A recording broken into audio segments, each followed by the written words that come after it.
So hello guys, what's up and welcome back to my YouTube channel. It's me, your girl Barrister Neze, and this is Nezeville. Motive. That powerful ingredient called motive. Motive is that driving force, that moving cause, that factor that induces or propels action or behavior. In simple nomenclature, motive means reason, the why.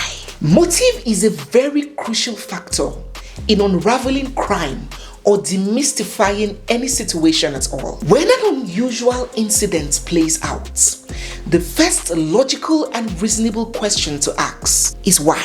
Why was this done? Why did it happen? For what reason did this person act in this manner? It is only a psychopath that takes action without motive. When famous actor IKE'S wife, Emma, was seen to have left her 17-year marriage, the question of motive came to play. Why did she choose to leave? What happened? What was the reason?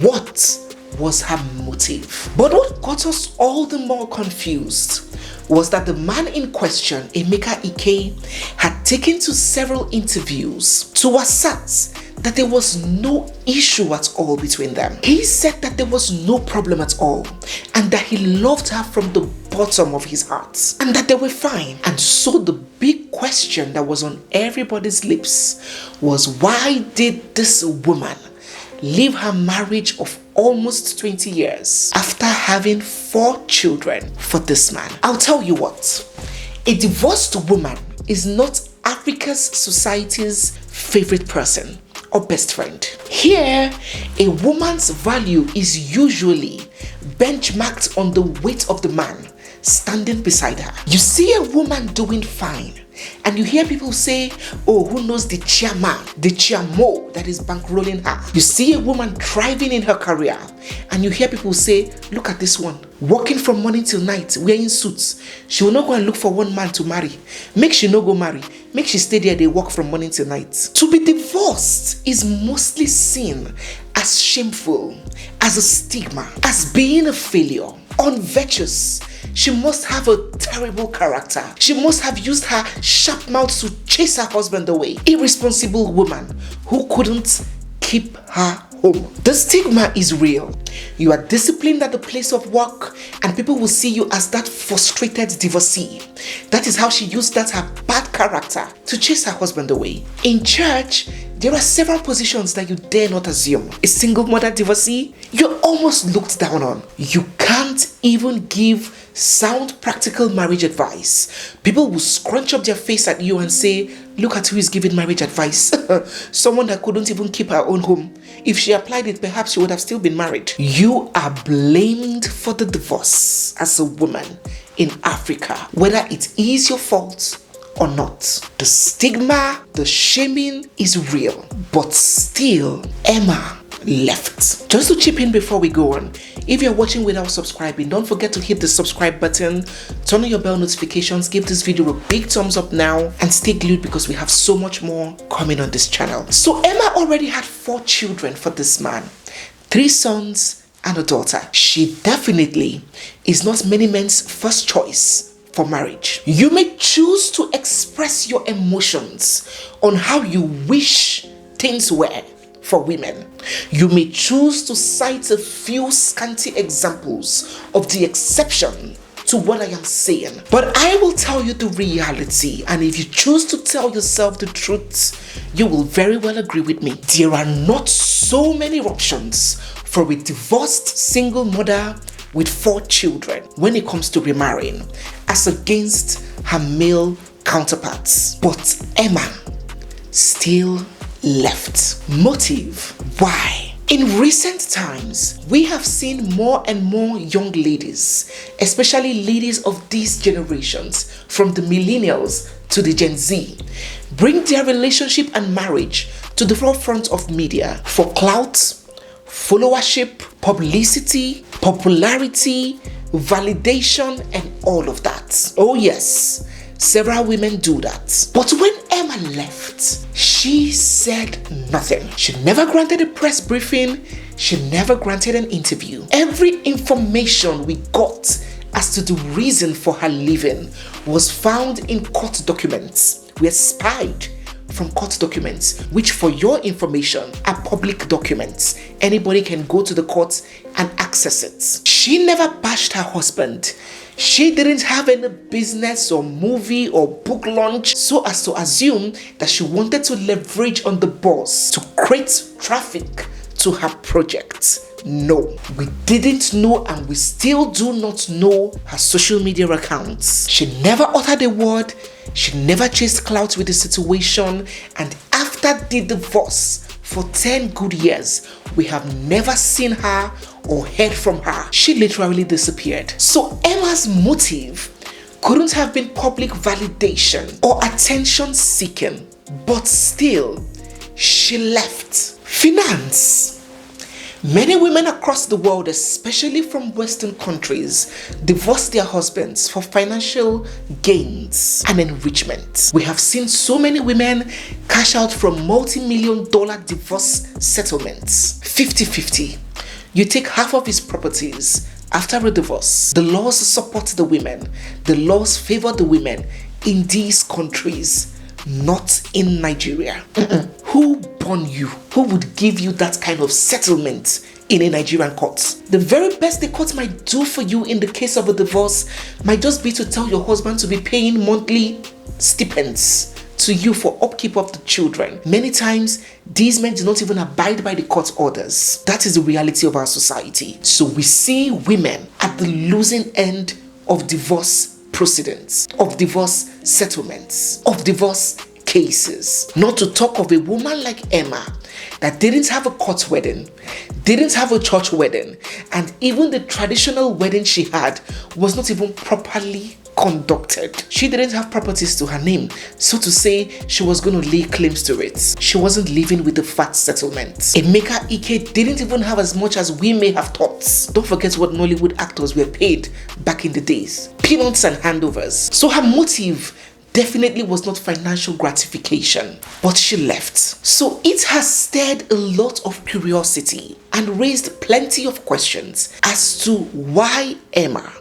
chose to divorce her husband, her star husband, her famous husband of almost 20 years, father of her 4 children, when her husband has come out to say that there was no reason. They were fine. The marriage was perfect. Only last week, EMEKA Ike once again took to the press to discuss this marriage that has ended over 10 years ago. And he leveled plenty of accusations on his ex-wife, Suzanne Emma. He claims that Emma was working with assassins to kill him, that Emma abandoned her kids and took off with a man, that he begged Emma, he laid down in court, he did all sorts of things to bring her back for the sake of the children, but she was adamant on abandoning them.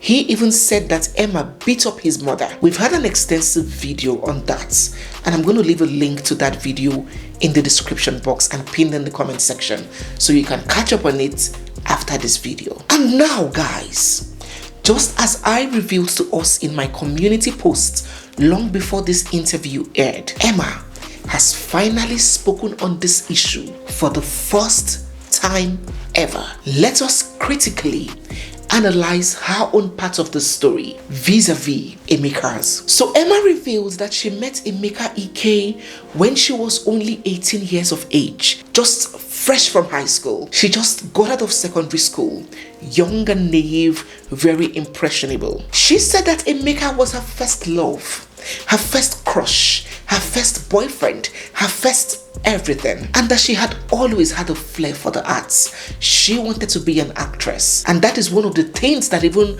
brought her close to EMEKA. She believed that they shared similar interests, and the maker will assist, put her into acting and help her harness her potential. She was a model at that time. But Emeka would hear none of that. He dissuaded her that it wasn't good for him to be in the public eyes, and his wife would also be in the public eyes, and tabloids are writing about him and his wife. No. He said that she should kill that dream immediately. She said that at some point, she got the form to contest in the Miss Nigeria beauty pageant, but Emeka Ike said no, convinced her that if she went and she lost, it was going to affect her. She was going to start crying and he couldn't stand to see her cry. He killed that dream. She had to back out from the contest. So she was fully dependent on him. She was never allowed to have her own thing or be independent. So he laid a foundation of abuse by crippling her financially. She said that she started out having a child for him outside of marriage. She had their first son and she was expecting their second son. It took him 5 years and some kind of persuasion, some nudging, some prompting from her before Emeka could finalize their union or their relationship. A move she says she deeply regrets. So after the nudging and persuasion, and despite the bride price list was supplied to Emeka and his family long before the slated dates, Emma said that they arrived empty-handed without fulfilling the list. The items were not purchased, and on top of that, he arrived his wedding late. She said that Emeka Ike's family never valued her, and she had to slave her way all through the marriage to prove her worthiness to be Emeka Ike's wife. She said that the signs were present from the onset, but she was blinded by naivety and didn't recognize that those signs were signs. And so the marriage began. Speaking on Emeka Ike's allegation that she shut down his school and killed his business, his 480 million naira business and investments, down the drain, and then carted away with his properties while he was away on a work trip. She denied that. She started off by saying that the school's net worth was nothing close to the figure that Emeka Ike was quoting, and that he had quoted about 10 years ago that it was 100 million. In fact, there have been varying figures by him. Today is 80 million, tomorrow is 250, next tomorrow is 450. But she said that the school's net worth, first and foremost, was nothing of that amount. In fact, such money, assets, or investments never existed throughout the course of their marriage. Emma explains that they were always broke. They always didn't have money.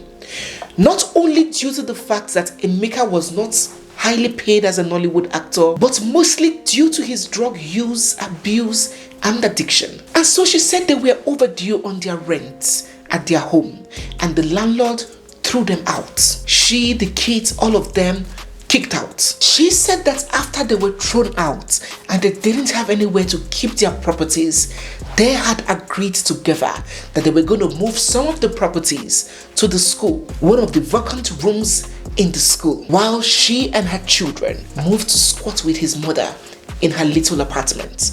She said that her and her children were sleeping on the bare floor in his mother's cramped apartment, and that the only thing she went there with was her clothes and the children's clothes. The rest of their properties, including Emeka Ike's properties, were in a room at the school. Almost like describing a pathological liar situation, Emma even revealed that Emeka Ike didn't go to any America as he claimed.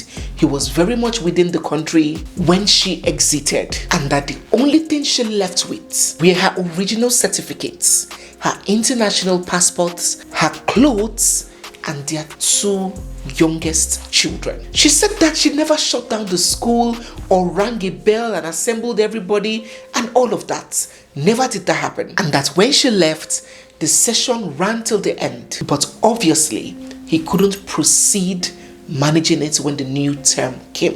It is interesting to note at this juncture that the Twitter user who claims to be close to the family has now released pictures claiming that Emeka Ike's school was shut down and his furniture and properties in the school ejected because he couldn't pay rent for a long time. And he was not only owing the landlords, he was owing every single person in the school, from the teachers to the cleaners to the suppliers. The school was up to its neck in debt. She concluded by saying that in the course of that marriage, she experienced the worst case of abuse that she wouldn't wish her worst enemy. She said it started as verbal abuse. He would call her a fool, a bastard, a prostitute. He would call her senseless, an imbecile. And then it graduated to mental torture. He would put her down, compress her self-esteem, and tell her how she would never amount to anything and how she would have been a prostitute if he didn't take pity on her to marry her, and tell her all sorts of damaging things. Of course, there was financial abuse as well, and then it peaked in physical violence. She said the battering was too much. She narrated an incident of when they went to the hospital.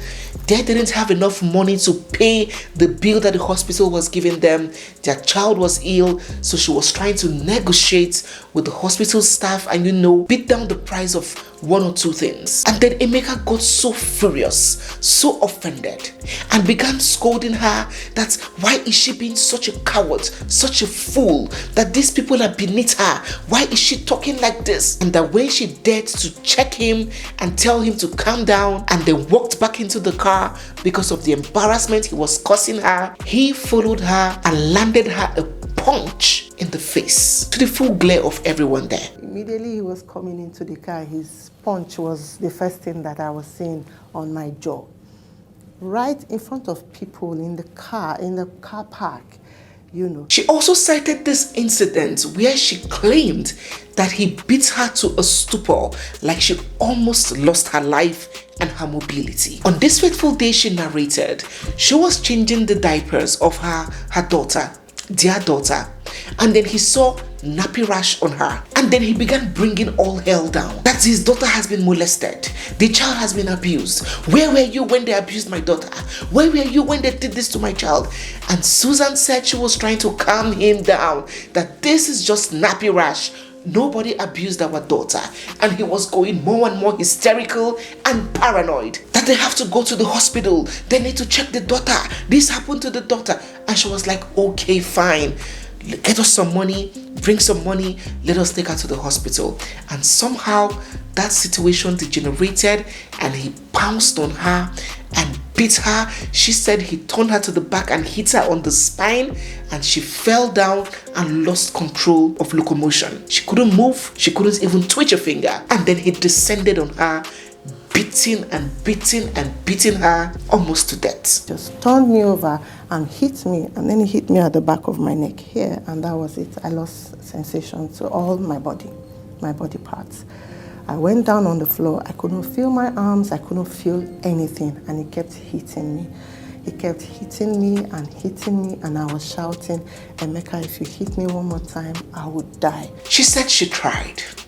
She bore, she tolerated. He kept on threatening to kill her. She said there was a time he carried scorching hot cooking oil to pour on her, and that she had to scream and scream and scream for him to get shocked back into reality. And then he dropped the hot oil and walked away. And on several occasions, he will grab knives in the house and he will be threatening, walking hysterically like someone that has lost touch of reality, that he's gonna kill her and stab her to death and nothing would happen, pacing around like a possessed human being with knives on his hands. And that the one day that made her confirm for a fact that she was dealing with a sociopath was on this particular day when he had beat her silly to stupor, and she was lying on the floor, writhing with pains, bruised and battered. And then he tried storming out, and he stormed back, charged back to her, and was screaming at her,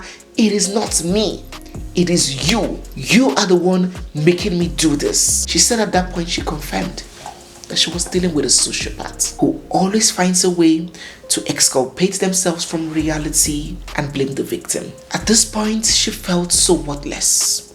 So depressed, so empty, suicidal. The constant abuse all through the years had pushed her to rock bottom. She attempted suicide thrice. She attempted slitting her wrists. She jumped down from a moving vehicle. She kept on trying to kill herself. She was damaged. She was finished. And at that point, she said she knew that the only option available for her was to leave. It was either she left or she died. And now when she left, EMEKA made no effort to reconcile with her. He just told her, okay, you want to leave? Let us keep it quiet. I do not want it in the media. And then he went behind her and took it to the media. When they get to court, he will tell the court that the court should give them some time. He wants to invite the families so they can reconcile and iron things out. And immediately the case is adjourned. She will not hear from him again until the next adjourned date. It was a plot to unnecessarily prolong the trial or the case. And that he never knelt down in court or anywhere at all to beg her to come back. She thought that the divorce would make her free, but even after the divorce, she kept on coming under torment, under attack. EMEKA had arrested her on several occasions, one being only 2 weeks after she lost her mother. EMEKA would arrest and harass anybody that gets close to her. EMEKA would not let her have any relationship or come close to her children, weaponizing her children, tormenting her, isolating her. She said that she stayed silent all through these years for 10 whole years while her husband went on a free-for-all, disparaging her, causing her disrepute, and peddling all sorts of lies against her in the media just to appear as a saint. Finally, it is time for her to talk. Whew. Guys, it was an explosive speak up. So yes, we have the both stories now. The both accounts from the two contending parties. What do you think from the sincerity of your heart? Whose version are you taking to? Who do you believe? And whom do you doubt? They say there are 3 accounts in this story: EMEKA's version, Emma's version, and the truth. What do you believe is the truth? Emma also said in that interview that she has a plethora of evidence that shows her abuse in the hands of EMEKA. Do you believe that she should let it all go? Let it all go. There is nothing to conceal anymore. Do you think that she should release this evidence? Because she said that she is keeping it in the event of a court case. Do you think that she should go all out to prove her innocence and release this evidence? Or do you think that she has said enough? Do you think that Emma is saying the truth? And domestic violence is the reason why she left her husband, as against this blackmail that EMEKA has been trying to project for years? Or do you believe EMEKA? Do you think that EMEKA is telling the truth and that he's just purely disadvantaged, typically as a man, in any domestic violence accusation or case? Do let us know your thoughts, your belief, what your instincts tell you, what your logic tells you. Drop your feedback, advice, experiences, and beliefs down in the comment section. And yes, be sure, be very certain that more is coming. More is coming. So stay glued, stay watching while we learn and discuss on this real life situation. So guys, yes, we have come to the end of today's video. If you're seeing me for the first time, you're new to my channel, or if you've been watching me without subscribing, don't forget to hit the subscribe button, turn on your bell notifications, give this video a thumbs up, and drop all your comments down in the comment section. It's me, your girl Barrister Neze, and this is Nezeville. I'll see you guys in my next one. For now, bye.